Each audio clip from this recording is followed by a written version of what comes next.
पत्तल पर बैठा हुआ और जूठन का भोजन खा रहा था, जो छोड़ देते हैं उच्छिष्ट, उसको खा रहा था।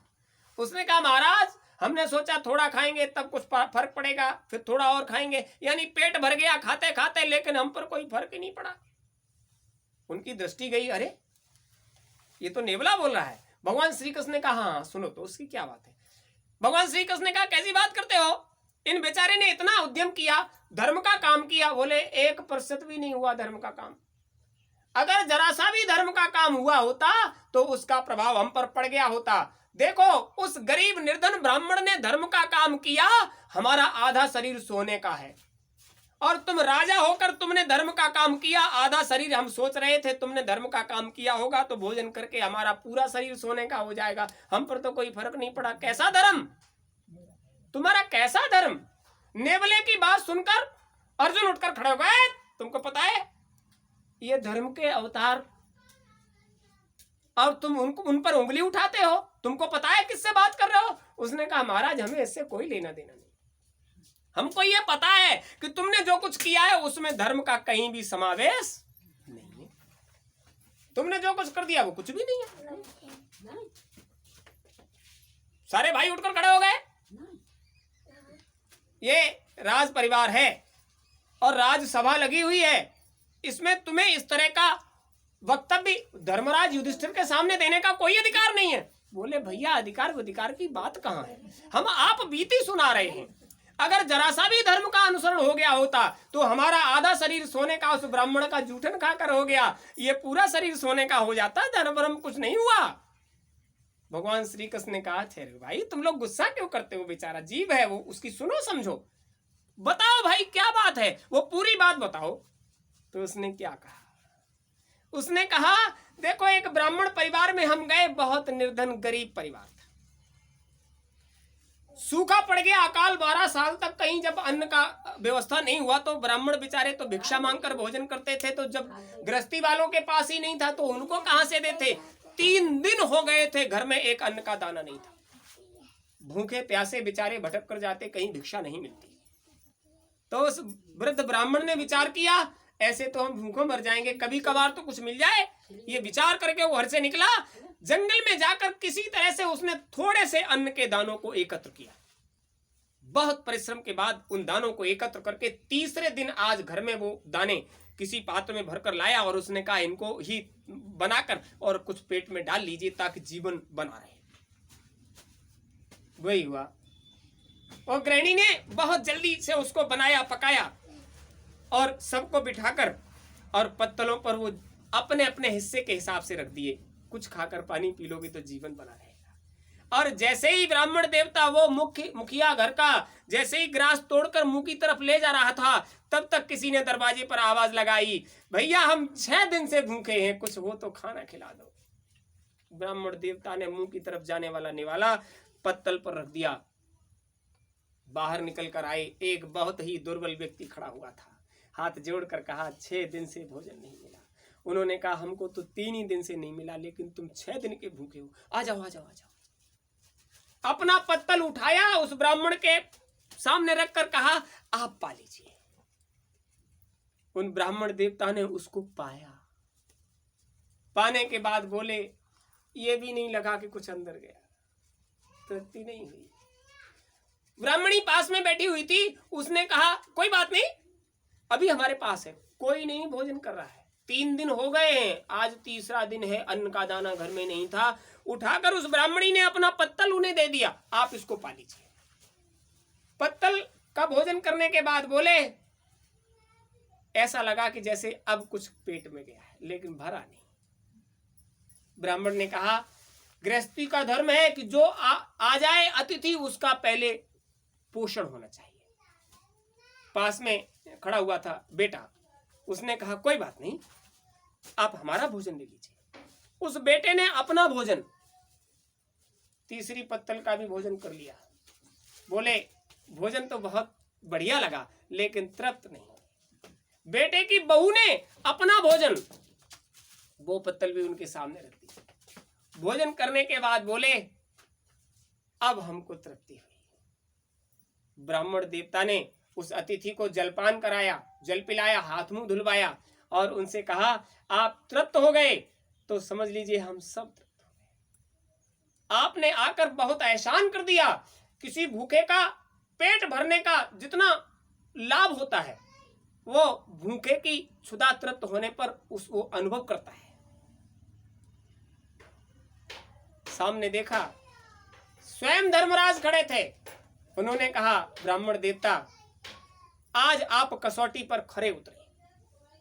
आपने गृहस्थी धर्म में रहकर वास्तव में एक जीव को संसार में सुरक्षित रखने के लिए भोजन जो व्यवस्था होती है उसमें अपना भोजन देकर तुमने जीव का वो धर्म निभाया जो संसार में हर जीव को निभाना चाहिए।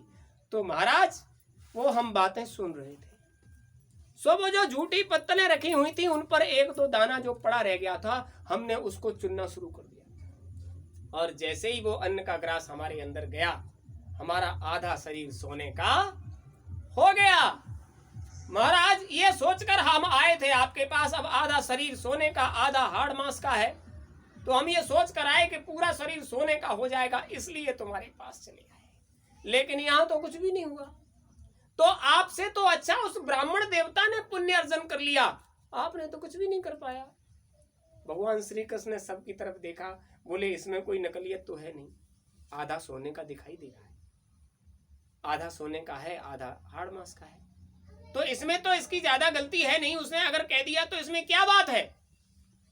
भगवान श्री कृष्ण के आगे पांचों ने हाथ जोड़कर कहा हुजूर हमसे कहां गलती हो गई। उन्होंने कहा गलती वलती कुछ नहीं, तुमने जो कुछ भी कर दिया वो जनता के कर का पैसा था और जनता में लुटा दिया। तुम्हारी मेहनत, ईमानदारी, खून और पसीने की कमाई का तो एक कण भी नहीं था, तो तुमने जिसका था उसको लुटा दिया। तुम्हारा परिश्रम इसमें बिल्कुल था ही नहीं और वो भी अपने अहंकार को जिंदा रखने के लिए किया तुमने, इसलिए इसमें धर्म का जरा भी अनुसरण नहीं हुआ। जब तक अंतःकरण को आपा मेठ जीवित मरे तो पावे करता और धर्म का कोई अनुसरण नहीं हुआ, इसलिए तुम्हें वास्तव में धर्म का अनुसरण करने का प्रयास करना चाहिए।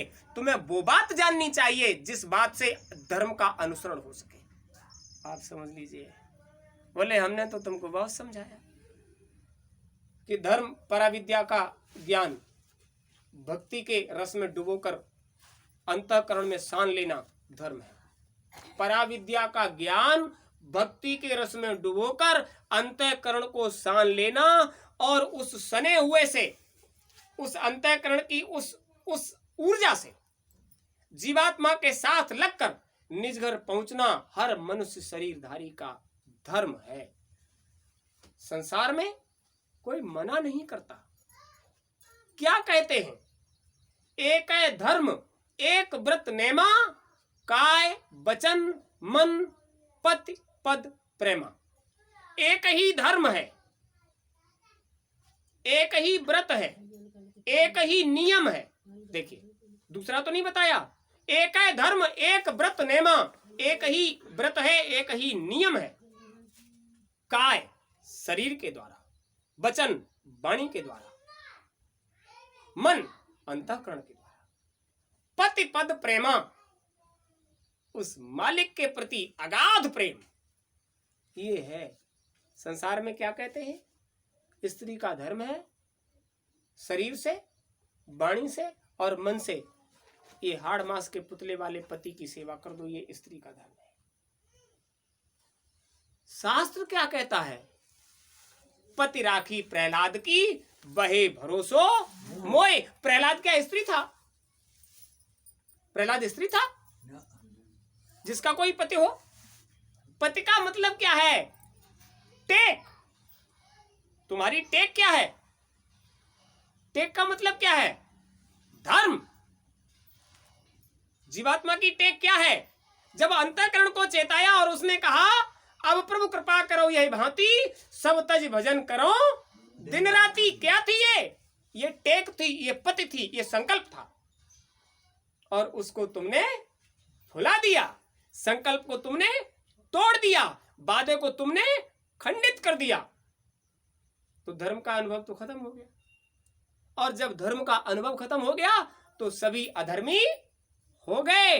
वास्तव में कितने लोग हैं संसार में जो मनुष्य शरीर में बैठकर निज घर जाने के लिए सुमिरन योग के द्वारा, ध्यान योग के द्वारा, भजन के द्वारा निज घर जाने का प्रयास करते हैं। कोई रास्ता देने वाला तक नहीं। महापुरुष जब आते हैं, आवाज लगाते हैं, कहते हैं बच्चा आ जाओ, ये रास्ता अभी हम दे रहे हैं, समझ लीजिए वास्तव में तुम्हारा धर्म क्या है। तो संप्रदायों के बंधन में बंध कर, यहाँ की व्यवस्था के बंधन में बंध कर तुम वास्तविक धर्म का जो समावेश होता है जिस चीज में, वो जानने के लिए समय ही नहीं देता काल तुम्हें। और काल तुम्हें समय भी दे तो तुमने अपने अंतःकरण को इस संसार में इतना डुबा रखा है कि वो उससे उबरना ही नहीं चाहता, जिसका परिणाम ये होता है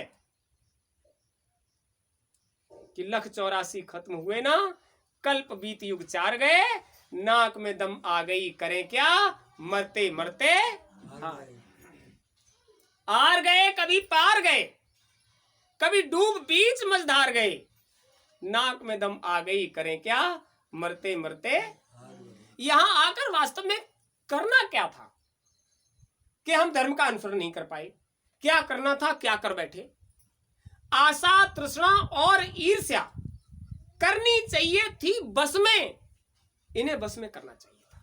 अपनी आशाओं को अपने नियंत्रण में रखना चाहिए था, तृष्णा को नियंत्रण में रखना चाहिए था, ईर्ष्या को नियंत्रण में रखना चाहिए था।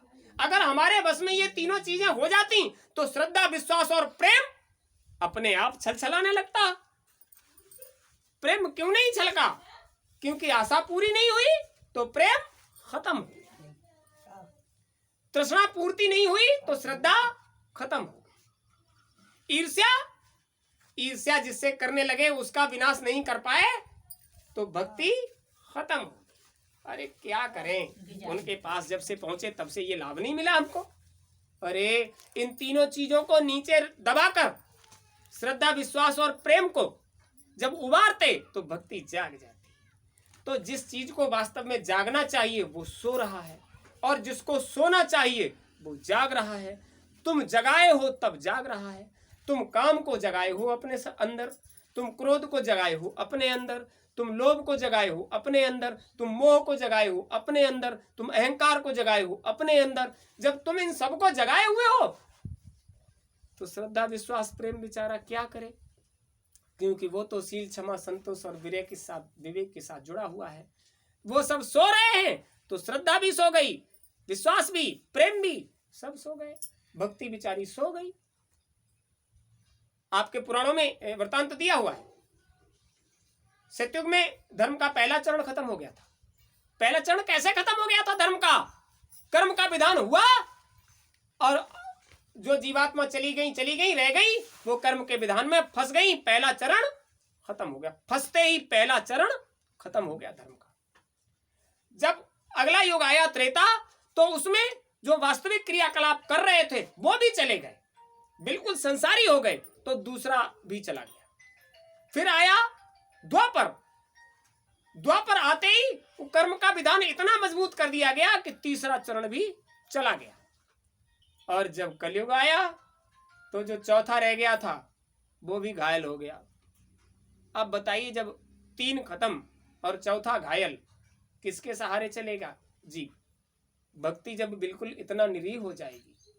और आपने सुना होगा कहानी, आप तो भागवत खूब सुनते हो आचार्यों के द्वारा, कि वो नदी के किनारे एक यमुना के इस तरफ था, एक इस तरफ। इधर पृथ्वी बैठी हुई थी, इधर धर्म बैठा हुआ था, और किसी तरह से दोनों को इकट्ठा किया गया। तब तक कलयुग आ गया, उसने उनको प्रताड़ित करना शुरू कर दिया। जब उनको प्रताड़ित किया तो उस समय वो पौत्र उनके महाराज परीक्षित, अभिमन्यु के पुत्र, वो उधर से निकल रहे थे। उन्होंने उसको देखा तो उन्होंने कहा, हमारे राज्य में ये सब क्या हो रहा है? वो एक दूसरे को पहचान रहे थे। उस धर्म रूपी बैल से उन्होंने पूछा, ये तुम्हारी हालत किसने कर दी है? कुछ नहीं बताया। पृथ्वी से पूछा, हे गौ माता, तुम हमको बताइए तुम्हारी हालत किसने कर दी है? कुछ नहीं बताया। हम बता भी दो तो तुम करोगे क्या? क्योंकि अब तुम्हारे बस का कुछ भी। ये आ गया इस युग का मालिक। अब जो ये करेगा वो होगा, अब तुम्हारे करने से कुछ नहीं होगा। और देखिए उसने अपनी कलाकारी से जो स्थान पा लिए, वो स्थान संसार के घर घर में समाहित हो गए। उन्होंने स्थान देने से मना कर दिया था, तो उसने कहा महाराज आप राजा हो, देखिए अपना काम बनाने के लिए, कलयुग इस युग का राजा है।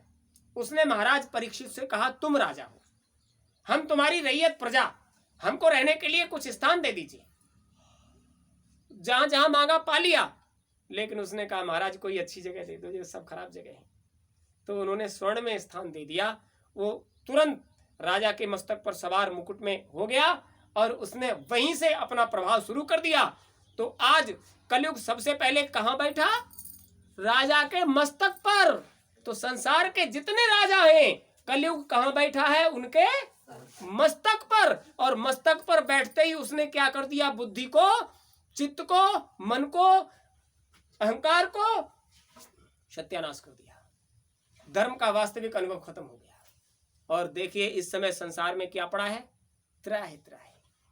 घर का मुखिया भी है, वो सही निर्णय नहीं ले पा रहा, तो फिर उस राज्य का अधिकारी कैसे निर्णय ले पाए? पूरा संसार सब कुछ मिटाने की व्यवस्था कर रहे हैं और मिटते हुए को संभाल कर बनाने की व्यवस्था नहीं कर रहे। तो समझ लीजिए, जब तक सबकी समझ में नहीं आएगा कि वास्तव में धर्म क्या है, तब तक काल की इस व्यवस्था में किसी को भी सही रूप से जीवन जीने का अधिकार नहीं मिल पाएगा। तो हम आप सब जो गिने चुने लोग हो, उनको समझ लेना चाहिए। आज हमारे पास है, कल हमारे पास होगी नहीं होगी, इसलिए आज को कल में मत बदलिए। आज का काम आज ही निपटाइए। इसलिए एड़ी चोटी का जोर लगाकर जो आपने जिस धर्म का संकल्प लिया गर्भ के अंदर, आप विचार कर लीजिए, अगर हम धर्म का अनुसरण करते रहेंगे तो मालिक हमारी मदद करेगा।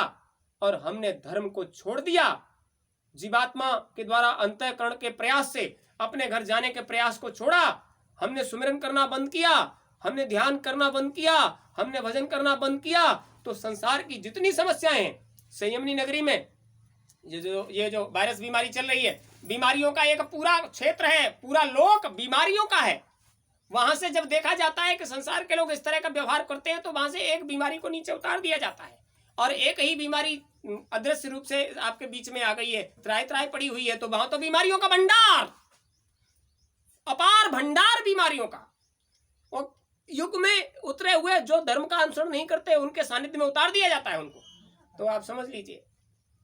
और जो पराविद्या से जरा भी संपर्क रखता है, जो गुरु के सानिध्य में आ गया, काल ब्याल से वही बचेगा जो गुरु का ध्यान धरे। बीमारियां उसके पास नहीं है। ये समस्याएं जैसे ही आप यहाँ से निकलकर बाहर जाओगे, सारी समस्याएं आपके ऊपर सवार हो जाएंगी। एक पल बिना बिताए गुरु महाराज का अंतर में चिंतन रखिए, उनको याद रखिए, उनको ध्यान रखिए, उनका स्मरण करते रहिए, तो समस्याएं अपने आप किनारा कर जाएंगी। और तुमने भुला दिया तो आप समझ लीजिए ये धर्म का काम अभी कई दिन तक चलेगा। विचार ये है कि किसी भी तरह से जहां तक आवाज जाती हो वहां तक लोगों को धर्म समझ में आ जाए। संप्रदाय व्यवस्था से निकलकर मनुष्य शरीर में बैठकर धर्म को समझिए, सारे झगड़े खत्म हो जाएंगे, समस्याओं का समाधान हो जाएगा। इसलिए आप सबसे कहना है, जो गुरु महाराज ने आपसे कहा है, निंदा बुराई से बचिए, मेहनत ईमानदारी से संसार की सेवा करिए, श्रद्धा विश्वास और प्रेम के साथ सुमिरन ध्यान भजन और सत्य में एक सत्संग सुनते रहिए घर में बैठकर। अब तो ये व्यवस्था कर दी मालिक ने, ये गुरु महाराज की मौज है कि आपको व्यवस्था हो गई। दुनिया के किसी भी देश के किसी भी कोने में पड़े हो और तुम चाहोगे तो आपको ये अमोलक चीजें जो किताबों में नहीं मिल सकती, वास्तविक धर्म का अनुभव कराने की बातें जो किताबों में नहीं मिल सकती, आपको वहीं मिल जाएंगी। और ये भी कह दिया गया है कि आपकी सारी शंकाएं वहीं समाधान हो जाएंगी। तो इसमें कोई शक नहीं, सुनते रहिए, जो आपकी शंका है वो जहां बैठे होगे वहीं आपको समाधान मिलेगा उसका। जय